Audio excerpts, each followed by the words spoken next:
ಸ್ನೇಹಿತರೆ, ಮಾದಕ ವಸ್ತು, ತಂಬಾಕು, ಗುಟ್ಕಾ, ಪಾನ್ ಮಸಾಲ ಇವೆಲ್ಲದರಿಂದ ನಮ್ಮ ದೇಶಕ್ಕೆ GST ಮುಖಾಂತರ 53,750 ಕೋಟಿ ರೂಪಾಯಿ ಸಂಗ್ರಹ ಆಗುತ್ತೆ. ಈ ವಿಷಯ ಹೇಳಿದ್ದು ಯಾವುದೇ ಮೀಡಿಯಾ, ಪತ್ರಿಕಾ ಮಾಧ್ಯಮಗಳಲ್ಲ, ಹೊರತಾಗಿ ಖುದ್ದು ಇದ್ರ ಬಗ್ಗೆ ಹೇಳಿದ್ದೆ ನಮ್ಮ ಭಾರತದ ಕೇಂದ್ರ ಹಣಕಾಸು ಮಂತ್ರಿ ನಿರ್ಮಲಾ ಸೀತಾರಾಮನ್. ಅಂದಮೇಲೆ ಸ್ನೇಹಿತರೆ, ಇಂಥ ಮಾದಕ ವಸ್ತುಗಳಿಂದ ಎಷ್ಟೊಂದು ಲಾಭ ಬರ್ತಿದೆ, ಈ ಮಾದಕ ವಸ್ತುಗಳನ್ನ ಹೆಂಗ್ ಬೆಳಿತಾರೆ, ಬೆಳೆದದನ್ನ ಹೆಂಗ್ ತಯಾರು ಮಾಡ್ತಾರೆ, ಇದರಿಂದ ಏನು ಪರಿಣಾಮ ಆಗುತ್ತೆ ಎಲ್ಲವನ್ನ ಈ ವಿಡಿಯೋದಲ್ಲಿ ತಿಳಿಯೋಣ.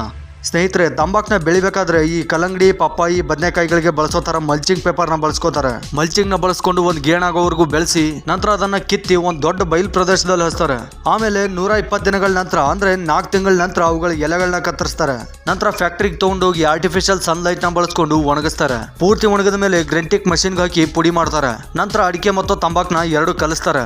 ಇದ್ರ ಜೊತೆ ಇನ್ನೊಂದು ಸೀಕ್ರೆಟ್ ವಸ್ತು ಹಾಕ್ತಾರೆ.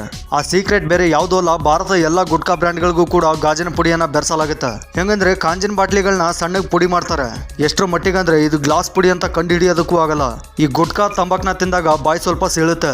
ನಂತರ ಮತ್ತೆ ಗುಟ್ಕಾ ತಿಂದಾಗ ರುಚಿ ಮತ್ತು ನಶೆ ಹೆಚ್ಚಾಗುತ್ತೆ. ಇದಕ್ಕೆ ಕಾರಣನೇ ಈ ಗ್ಲಾಸ್ ಪುಡಿ. ಜೊತೆಗೆ ಸ್ವಲ್ಪ ಪ್ರಮಾಣದಲ್ಲಿ ಸಕ್ಕರೆ ಮಿಕ್ಸ್ ಮಾಡಿ ಅವುಗಳನ್ನ ಪ್ಯಾಕ್ ಮಾಡ್ತಾರೆ. ಇದೇ ಕಾರಣಕ್ಕೇನೆ ಗುಟ್ಕಾ, ತಂಬಾಕ್ ತಿನ್ನೋರು ಖಾರದ ಪದಾರ್ಥವನ್ನ ಜಾಸ್ತಿ ತಿನ್ನಲ್ಲ. ಇಷ್ಟಿದ್ರು ಕೂಡ ಸ್ನೇಹಿತರೆ, ನಮ್ಮ ದೇಶದಲ್ಲಿ ಗುಟ್ಕಾ ಸೇವನೆ ಮಾಡೋರ ಸಂಖ್ಯೆ 30% ಗಿನ್ನ ಜಾಸ್ತಿ ಇದೆ. ಅಂದ್ರೆ ಸುಮಾರು 37ರಿಂದ 40 ಕೋಟಿ ಜನ. ಈ ಜನರಲ್ಲಿ ಪ್ರತಿ ವರ್ಷ 20 ಲಕ್ಷಕ್ಕಿಂತ ಜಾಸ್ತಿ ಜನಕ್ಕೆ ಕ್ಯಾನ್ಸರ್ ಬರುತ್ತೆ. ಅದರಲ್ಲಿ 6ರಿಂದ 7 ಲಕ್ಷ ಜನ ಸಾಯ್ತಾರೆ. ಈಗಿನ ಕಾಲದಲ್ಲಂತೂ ಬರೀ 18-20 ವರ್ಷದ ಹುಡುಗರು ಕೂಡ ಬಾಯಲ್ಲಿ ಗುಟ್ಕಾ ಹಿಡಿದಿರ್ತಾರೆ. ಹಿಂಗಾಗಿ ಪ್ರತಿದಿನ ಇಂಡಿಯಾದಲ್ಲಿ 365 ಕೋಟಿ ರೂಪಾಯಿಗಿಂತ ಜಾಸ್ತಿ ಗುಟ್ಕಾ ಪ್ಯಾಕೆಟ್ ಮಾರಾಟ ಆಗುತ್ತೆ. ಹಾಗೆ ಗುಟ್ಕಾ, ತಂಬಾಕ್ ತಿಂದುಗಳೋರಿಂದ ಪ್ರಪಂಚದಲ್ಲೇ ನಮ್ಮ ಭಾರತ ಅತಿ ಹೆಚ್ಚು ಉಗುಳೋ ದೇಶ ಅಂತ ಅನ್ಸ್ಕೊಂಡಿದೆ. ಸ್ನೇಹಿತರೆ, ನೀವೇನಾದ್ರೂ ಗುಟ್ಕಾ ಸೇವನೆ ಮಾಡೋರಿದ್ರೆ ನೀವು ಗುಟ್ಕಾ ತಿನ್ನೋದನ್ನ ಬಿಟ್ರೆ ನಿಮ್ಮ ಶರೀರದಲ್ಲಾಗೋ ಅಡ್ಡ ಪರಿಣಾಮಗಳು ಬರೀ 6ರಿಂದ 8 ತಿಂಗಳಲ್ಲಿ ಸರಿ ಹೋಗುತ್ತೆ.